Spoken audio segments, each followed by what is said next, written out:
Meditations for Every Day in the Year by Bishop Richard Challoner. Sunday within the octave of Corpus Christi.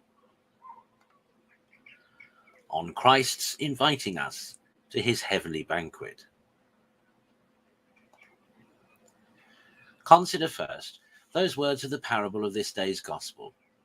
A certain man made a great supper and invited many. Luke 14, verse 16. And reflect how our Lord has indeed prepared a great banquet for us in the institution of the Blessed Sacrament, and has invited us all to it. O sacred banquet, says the Church in the anthem used during this octave, in which Christ is received, the memory of his passion is kept up, the soul is filled with grace, and a pledge is given us of the glory to come. A happy banquet in which we feed upon the bread of heaven and drink at the very source of the fountain of life. To this heavenly banquet the Son of God invites all the faithful in the most loving manner. Come to me, says he, all you that labour and are burdened, and I will refresh you.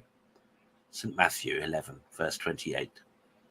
Ah, Christians, we all labour and lie under many and very heavy burdens from the sins and miseries to which we are exposed during our mortal pilgrimage. And in this heavenly banquet we come to Christ to be refreshed, nourished, and strengthened by him. O sweet invitation, O happy call to the source of grace, here and of endless glory hereafter. Consider, secondly, how much our Lord is offended by all such as refuse to correspond to his loving invitation and to come to his banquet. He has prepared this banquet out of pure love, that we may feast with him and he with us. He desires, out of pure love, to impart himself and all his goods to us, and therefore justly resents his love being slighted by us, and our preferring the farm, the oxen, the wife, in a word, the world, and the things of the world, before him and his banquet. Christians, if you have any love for Christ, surely you must be desirous of going to him and entertaining yourselves with him in this great banquet of love. Love tends to union, and here it is that you are to be in so perfect a manner united to him as to abide in him and live by him.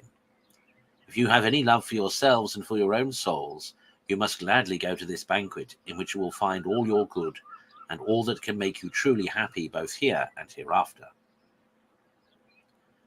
Consider thirdly, that in staying away from Christ in the Blessed Sacrament, we do not only neglect his invitation and slight his love, but also break through his ordinance and violate his commandment.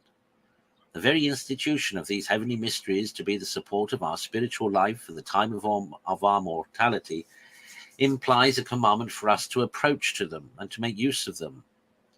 We should be guilty of self-murder if we suffered the body to perish by refusing to take that food which God has appointed for its sustenance. And are we not equally guilty of murdering our souls if we suffer them to starve for want of the food and sustenance which our Lord has allotted them in this life-giving banquet? Truth itself assures us, St. John 6, verse 54, that without this heavenly food, we have no life in us. As then we are most strictly bound to maintain the life of our souls, we are most strictly bound to use this food of life. And it is no less certain death to stay away from this blessed sacrament than it is to come to it unworthily.